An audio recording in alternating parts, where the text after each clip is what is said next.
Hey there.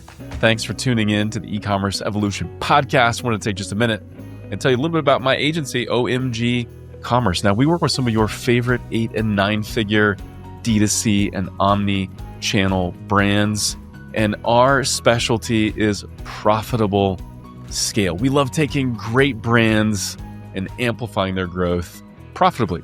We've helped a number of brands go from zero on YouTube to spending as much as $1 million in 90 days while hitting a CAC or CPA target. We've also helped multiple brands launch on Amazon or just add scale to Amazon. We took Boom Beauty from zero to almost $6 million in sales their first 12 months on Amazon. So if you're not satisfied with your current level of growth, if you're looking to diversify channels, maybe you're a little too dependent on Meta and you want to add YouTube, or you're not pleased with your Amazon growth, then we need to chat. So visit us at omgcommerce.com, click the Let's Talk button. We'd love to schedule a complimentary strategy session with you.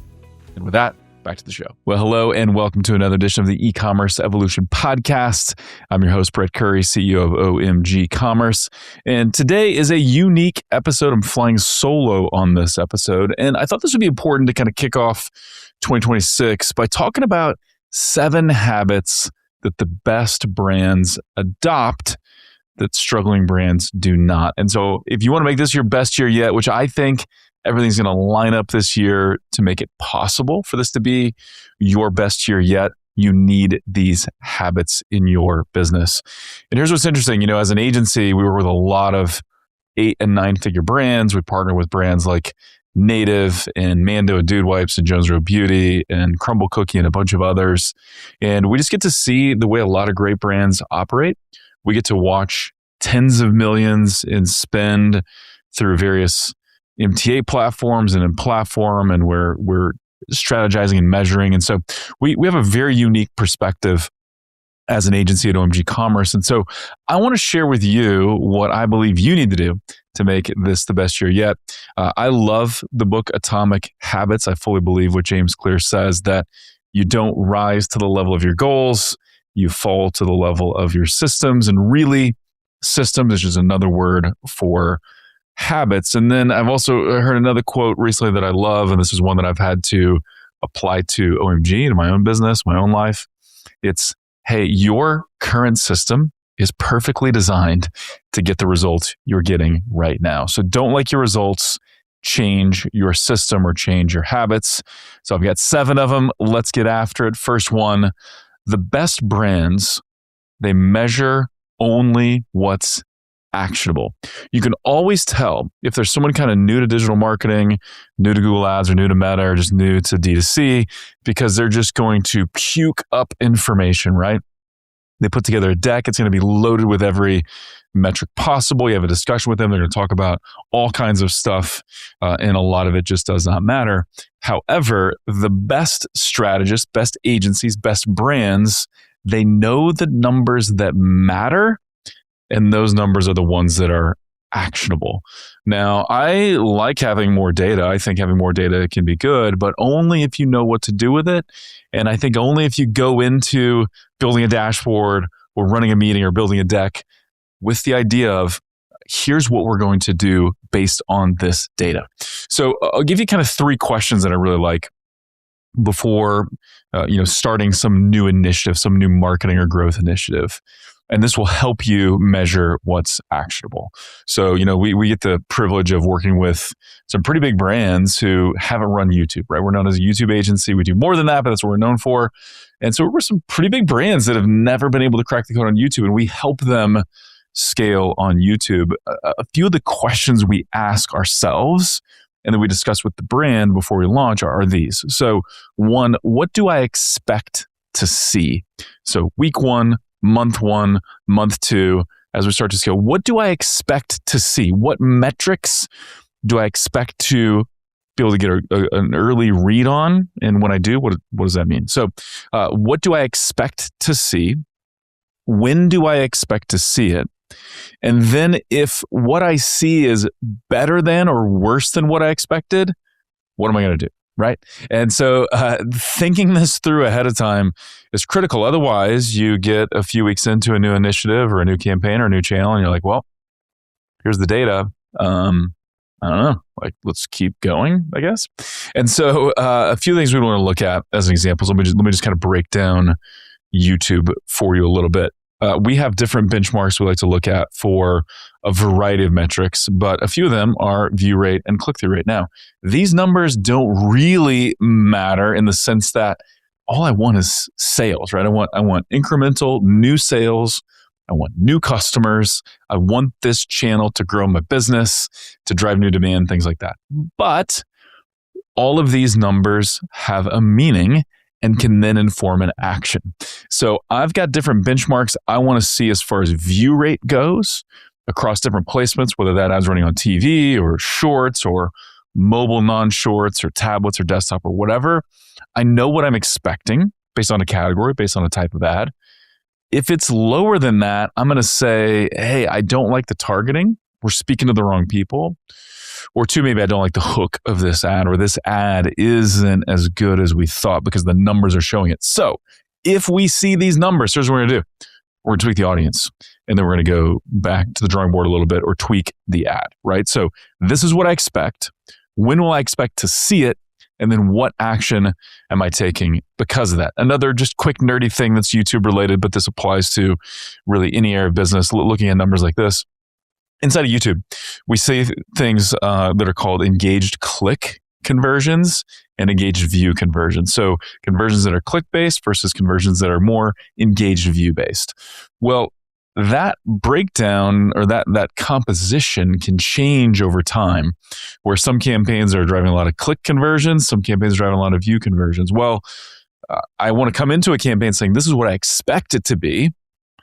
If it's, say, more view-based and less click-based, then I'm going to have to look at my in-platform numbers differently. I'm going to have to look at my Triple Whale or North Beam numbers a little bit differently. So this is what I expect. But then based on what I see, here's how I'm going to look at this a little bit differently. These are the actions I'm going to take. So I believe every internal marketing meeting, every agency update, every meeting you have with yourself looking at something is, here's what I expect. Here's when I would expect it. Here are the actions I'm going to take when I see this. So measure only what's actionable. That's habit number one. Habit number two, the best brands respect momentum, right? Little actions today compound and will make a difference in Q2, Q3, Q4, and next year. It was really interesting. We managed a ton of spend this past holiday. Black Friday, Cyber Monday was really great for most brands. What's interesting is those that crushed, and we had some big brands who were up over 100% year over year for Black Friday, Cyber Monday. All of the brands that did well also had very strong Q2 and Q3 numbers, right? There was a couple of brands that did not hit their numbers for holiday. They were struggling. And you know what? Those brands have been struggling all year. Maybe it was inventory related. Maybe there were some measurement issues. Maybe there were some other underlying factors in the business. But it was a reminder to me, you can't just flip a switch and suddenly crush it as a brand. Momentum matters. So I was just looking at this for a brand recently. They came to us and said, hey, our return customer numbers are down.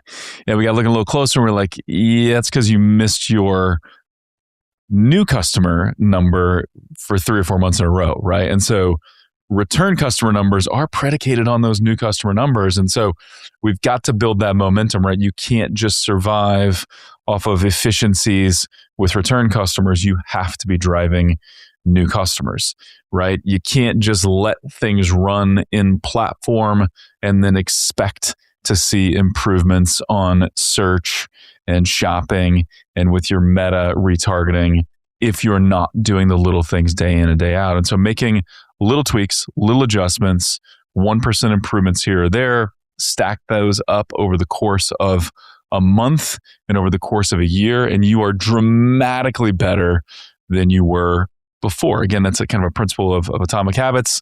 I get 1% better every day. I'm actually 360% better at the end of the year than if I just wait and try to make big sweeping changes in one fell swoop. And so that totally applies to ad channels and everything else. And so another thing I would look at is like we see this all the time inside of we manage a lot of Google ad accounts, right? And we'll see, man, branded search really took a dive this month, right? And just side note, I don't think branded search, paid search is very incremental. I think you should really limit it. There's ways to do that, but it's still something that you want to measure, whether you're paying for it, it's all organic. Usually though, if branded search is down, it's because Meta is down, right? Or YouTube is down, or TV is down, right? So we have to respect momentum and know that momentum is built over time. If you want a great Q4, a great holiday in 2026, that starts right now. Habit number 3, the best brands, they have the right mix of brand plus performance. One of the trends I'm seeing and I'm hearing from some of our best clients is, hey, they're investing in organic social. They're investing in some organic reach. They want to build their brand, right? And if you think about brand, what is that, right? It's personality, it's style, it's positioning. And one of my favorite definitions for positioning is what the product does and who it's for, right? So Tylenol is, this is like it's the headache medicine, right? For everybody. Advil, it's the aches and pain medication, really, again, for anybody.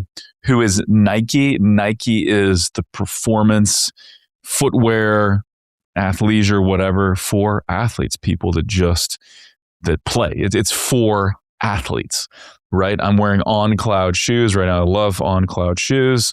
I don't really know how they want to position it, but as I observe people that are wearing On Clouds, I'm like, this is kind of positioned for people over 40 that probably have pain in their knees and they're wearing On Clouds. I don't think that's actually On Cloud's positioning. I just see that. Or people that are in the nursing profession or on their feet all the time or whatever. What is your brand or positioning? I'm a believer that brand is the ultimate moat, right? It's the hardest thing to duplicate. It's the hardest thing to recreate. It's why I'm not bullish on pure Chinese sellers of stuff on Amazon. I'm very bullish on brands. So build a brand, but brand can be a little bit squishy, right? Can be a little bit squishy and hard to measure. And so getting the right mix of brand plus performance. And we see this now, and we had the privilege of working with Native Deodorant as an example, working with Moise Ali, the founder, all the way through the exit with P&G and then part with P&G for 5 years. And so got to see it firsthand there. I think some people look at the bigger companies and they say, oh, well, they're just worried about brand. That's all they care about. No. They're measuring all kinds of stuff. Very sophisticated. We helped Native, grow in retail store. There's some really sophisticated ways to measure that. But what the bigger brands know is that running top of funnel and building brand demand, it can be extremely profitable, right? And so, but on the performance side, we know that we have to measure everything. Everything we do has to be held accountable.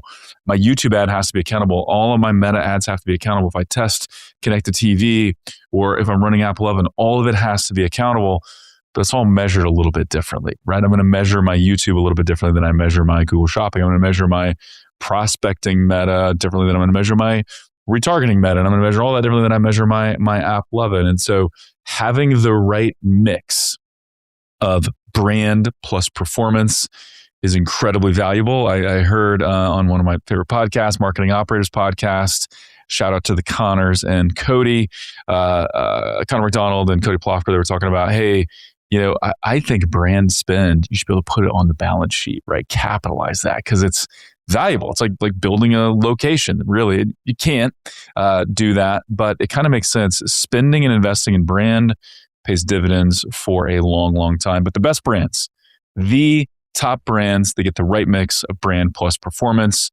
You need to think that through in 2026 as well. All right.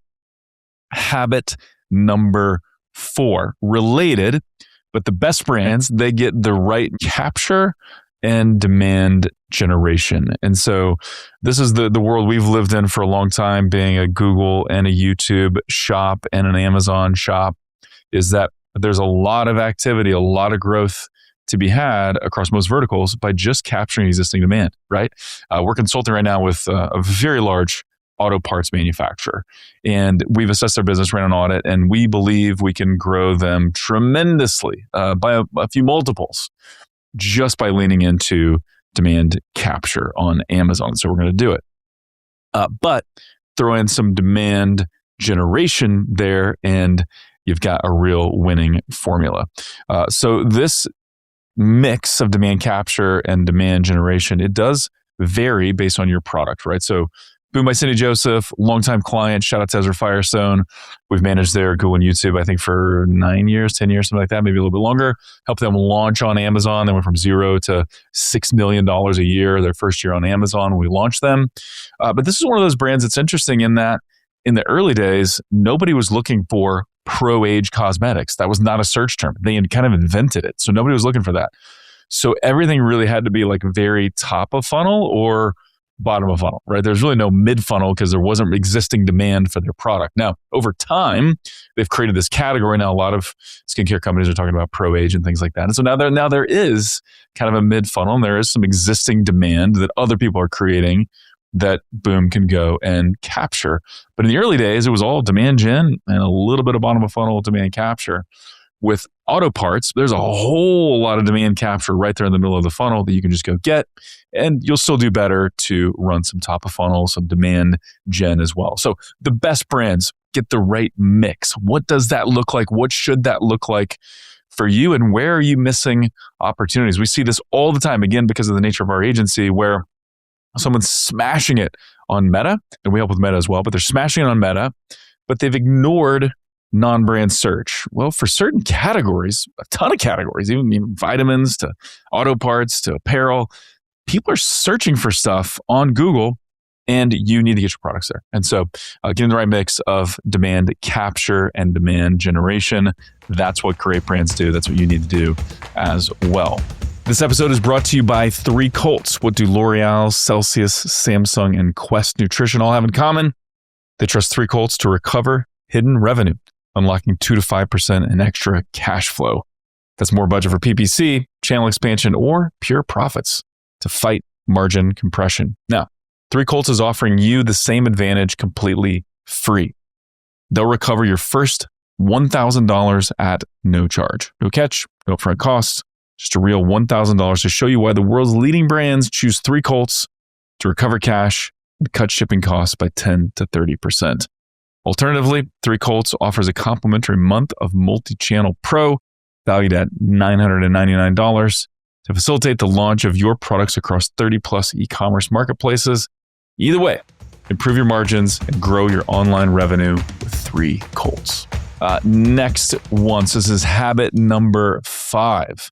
The best brands, they measure and calibrate based on incrementality. So really important. I love multi-touch attribution tools, right? We have clients on Triple Whale, Northbeam, and others. I love them. They can be quite valuable, connecting data from Shopify and all the platforms and kind of creating their spin on what they think is happening.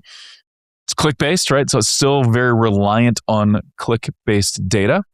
But you got MMMs like Prescient and many others, media mix modeling tools or marketing mix modeling tools. I love these, right? These are correlation-based. So when spend on certain platforms goes up or down, what does that do to total sales?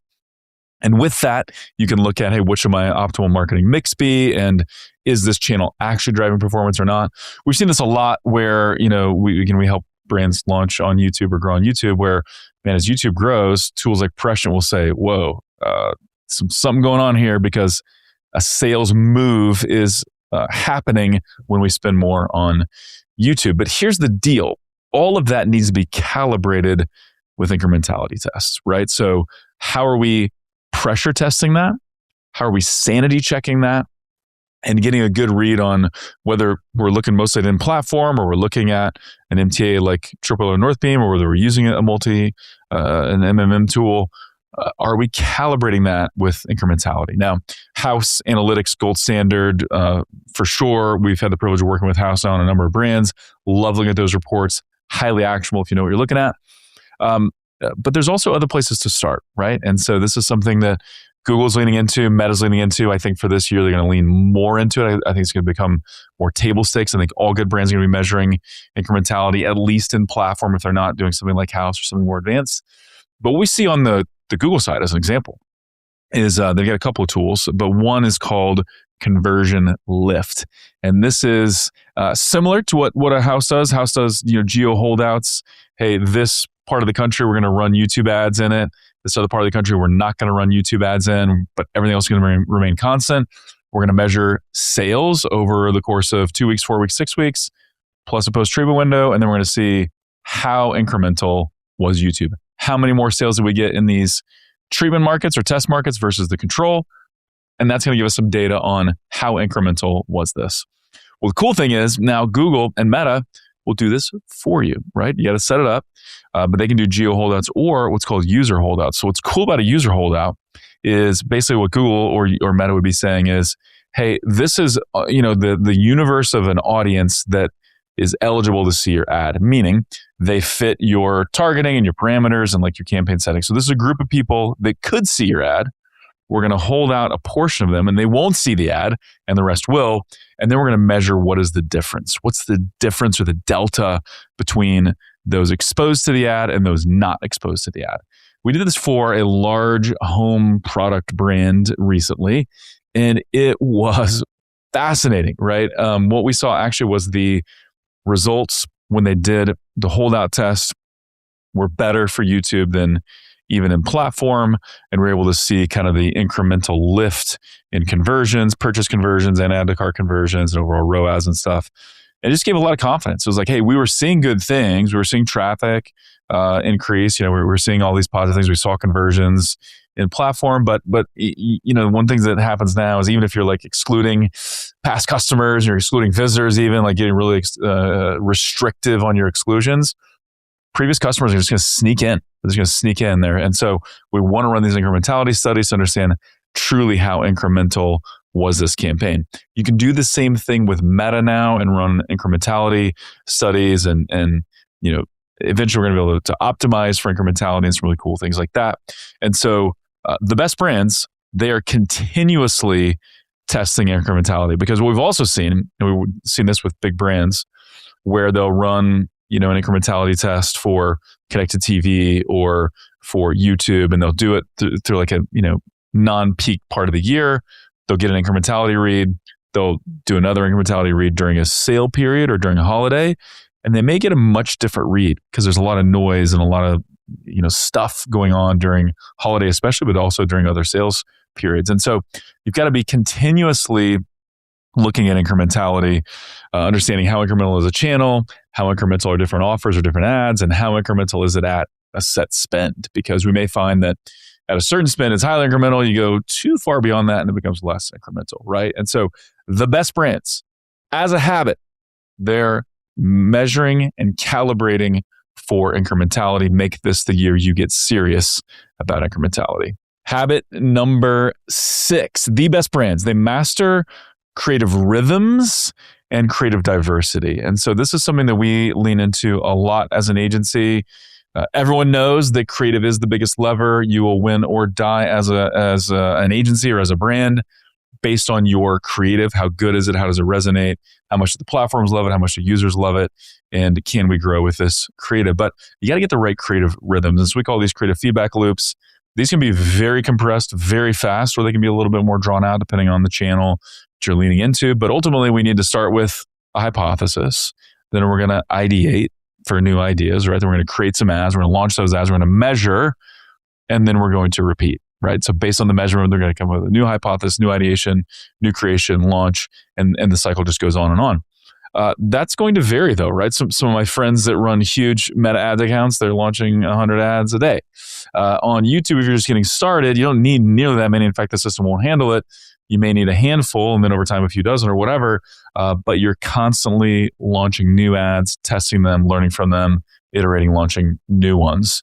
If you're running TV as an example, we consult with bigger brands that are successful on TV. We help with YouTube. But with TV, it takes a little bit longer, right? To hypothesize, to ideate, to create, to launch, to measure, and then to do the whole thing again. But you got to establish creative rhythms. They need to be part of your business, structure them, understand who owns them, who owns which parts of them, so that you can really make magic happen with your creative. And then also you need creative diversity, right? We're seeing this all the time now with YouTube. We love partnering with agencies like Raindrop, and we have other editors that we work with. But the best brands, we're with a snack brand right now that was one of the fastest starts on YouTube we've ever seen. But they are really succeeding because they have some really polished, nice Raindrop creative that actually works great on TV, but also mobile and desktop. And then they've also got some creator and UGC mashup, so some real authentic, raw type of, and people talking about how great the snack is, but they're mashed up and they got some style to it and they look great.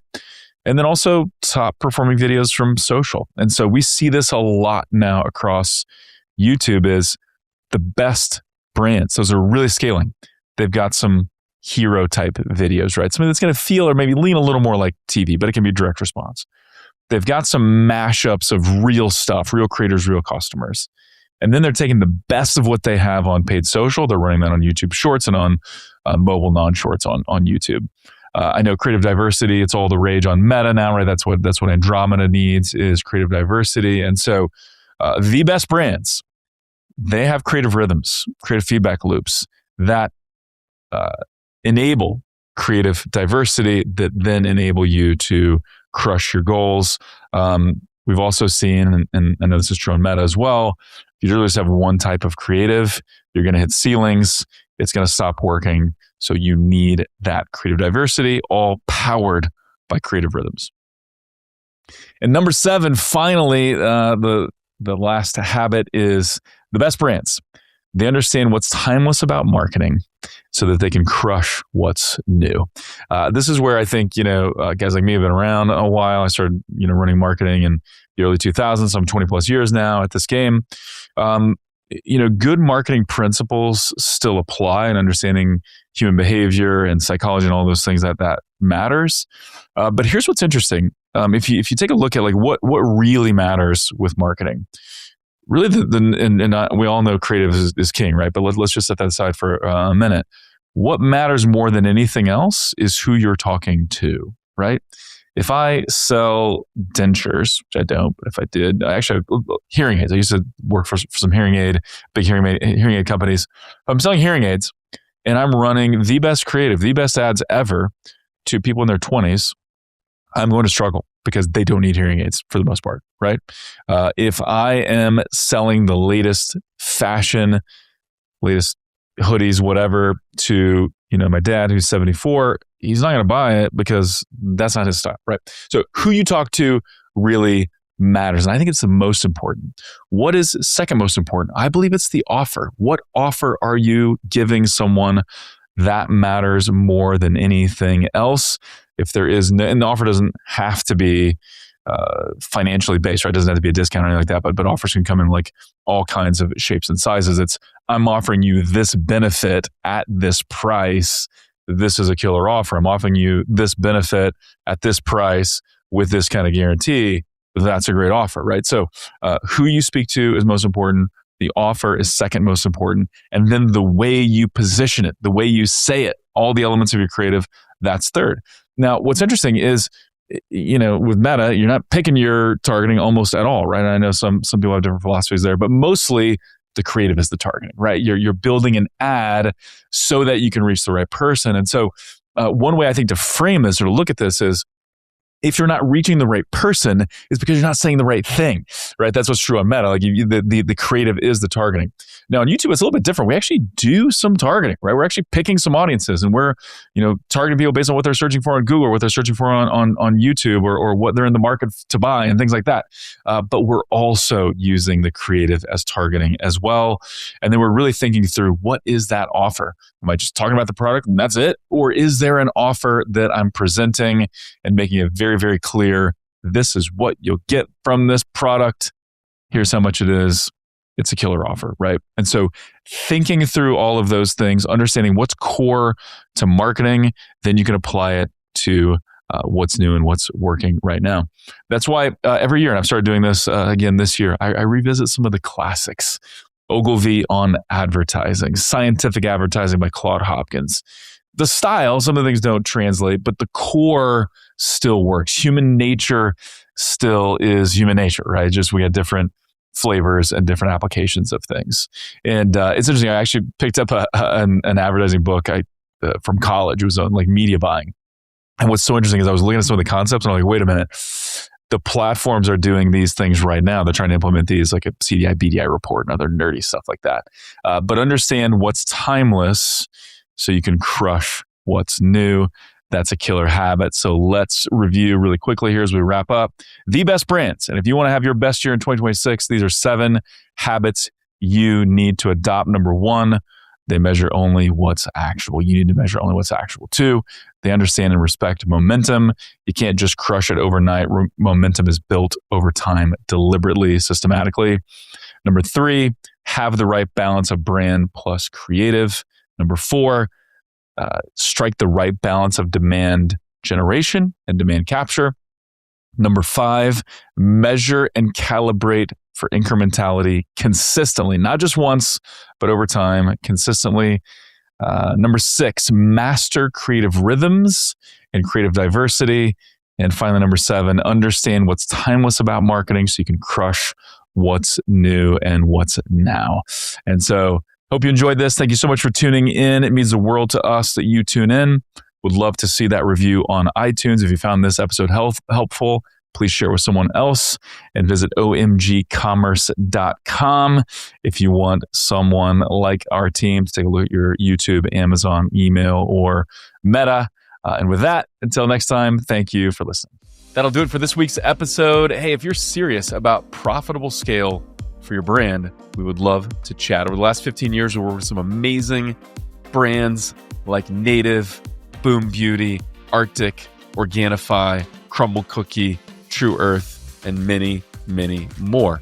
We want to help you unlock new channels, find profitable scale, have better creative, better campaign, better measurement strategies, and ultimately help you have more fun and grow in all of your relevant channels. So take a look at omgcommerce.com, and we can't wait to help you scale profitably.